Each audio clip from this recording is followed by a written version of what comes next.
The 328 spoilers are out, and this chapter is really hyped. I'm super excited about this one, so let's get into it. Title of the chapter is Connected. The chapter begins with a flashback to a month ago to the escape from Tartarus. One of the prisoners is excited because he will be able to get out of there and go back to chasing women. But then Stain shows up and kills him. Nice. He seems interested in acquiring information, so he goes straight to the monitoring room. When he gets there, he sees all the guards dead except for one. The only survivor is holding the security system records with all of the strength he has left. Like the one thing that Stain is pretty much looking for, this guy has. Like near death, he was going to do everything to make sure that the security records from Tartarus would not fall into the hands of Shigaraki. Nothing else, just the security system records. But Stain goes there and takes them from him. The man says that this cannot fall into Shigaraki's hands and asks if Stain is a man or a beast. He replies by saying that he is a beast who fights for a just society. Stain is so cool. But basically what happened here is the guy's like, are you a hero or a villain? And Stain's like, I guess I'm an anti-villain. After leaving the monitoring room, he sees All For One gathering his followers and preparing to leave. I almost forgot this was a thing for a second. All For One does have like a new League of Villains B team, I guess. And they haven't been revealed yet, but we did see their silhouettes. And also, I don't know why I didn't think about this sooner, but this is also exactly what the main villain of One Piece does. But I wonder if we'll get a better glimpse of what these individuals look like, because I'm very interested. Stain decides to respect the wish of the man who just died and leaves on his own, jumping into the sea and swimming his way out. All right, so that's the explanation for how Stain got out of Tartarus. That's extremely impressive. Fast forward a bit in time and we see All Might with Tsukauchi. After the conversation with Stain, he had gone to Tsukauchi to drop off the chip with the records. I think it was 2 chapters back. At the end of All Might's conversation with Stain throws him like this knife with a letter, and in the knife was like this compartment for like a micro SD card. Went to the students' dorms and now came back to see the information they had managed to acquire. Tsukauchi looks very tired with dark circles under his eyes and an unshaven beard. They start talking about how the invasion of Tartarus was only possible because All For One connected the consciousnesses of his real body with Shigaraki's, allowing a shockwave attack that disabled the security system. But All Might says that something seems weird because in One For All's case, the connection is usually one way only. The All Might of the Vestiges can get information from the outside world, but the real All Might doesn't get to know what the users were talking about inside the One For All world. So that's pretty interesting. And I did think about that at first, like what is the connection between Vestige All Might and real All Might? So I like that Horikoshi is kind of clearing that up here. One exception was when he was holding Midoriya's hand in the hospital room. In that case, he could vaguely sense what was being discussed inside the Vestiges. He felt that the synchronization rate had momentarily increased. This is exactly why they find it strange that All For One was able to connect with Shigaraki's body, even though his real body was trapped at a depth of 500 meters within the ocean. He must have used another method. So this makes me think like, okay,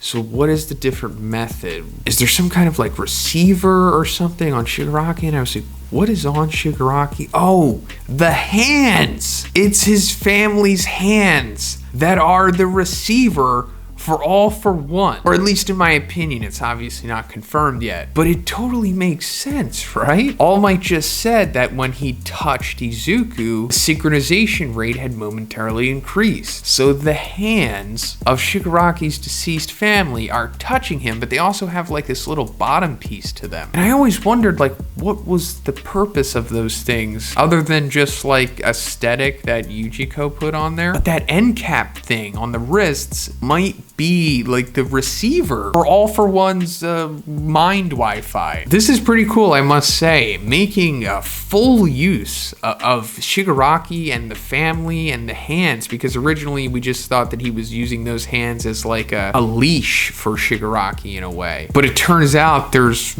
much more to it than that. But you also have to remember that this is like a premeditated plan by Yujiko and All for One. So they started considering that the shockwaves must have been used not only to knock out the system, but also to send a message.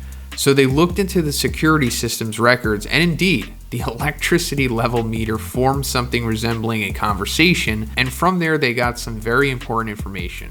Shigaraki's body would be ready in 38 days. Sansa, Tsukuchi's assistant, is shocked. He says that this doesn't match up with what was said by the Central Hospital because the minimum resting time should be 2 months. All Might says he doesn't quite understand it either, but for now the results of the hospital's research will take a back seat. Taking this deadline set by All for One and calculating the time that has passed since the invasion of Tartarus, there are only 3 days left for Shigaraki's body to reach a perfect state. The focus shifts to a building with several flags around it, which seems to be the International Heroes headquarters. There, some big shots are discussing how it would be unwise to send too many heroes from different countries to Japan, as this would mess with the existing balance of power in these countries. However, the representative from Egypt says that Salam, the hero that appears in movie 3, was not happy with this decision. Similarly, the Singapore representative said that the big red dot, also from movie 3, wanted to help All Might with whatever he needs. So that's cool that we're getting some, cross-movie canon here. Next, one of the leaders said that he failed to stop one of his country's heroes. She set off toward Japan on her own and took a fleet with her. On the next page, we see a woman on top of a jet saying that she couldn't refuse the request because it was made directly by All Might. If her master is in trouble, there is no reason for her to hesitate. Her name is Star and Stripe. She is America's #1 hero.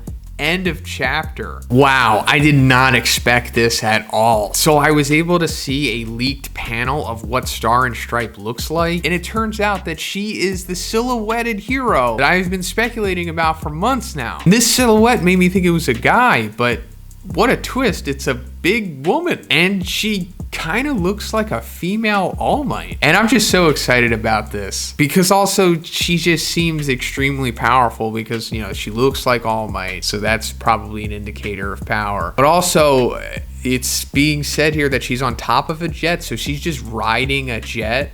So her quirk is something outrageous. And, America's #1 hero. I don't know if that's necessarily a title as impressive as like Japan's #1 hero, because in this world it's implied Japan is like the top hero place. When it says that she's bringing a fleet with her, I think that means like other heroes might be coming too. Not like major ones, maybe some sidekicks, but I also think that she's bringing Electaplant with her because he was also silhouetted. So things are really getting interesting in the story, and I'm just so excited to see what's going to happen. But let me know what you think about this in the comments, guys. And if you liked the video, please give it a like, and please subscribe too if you haven't already.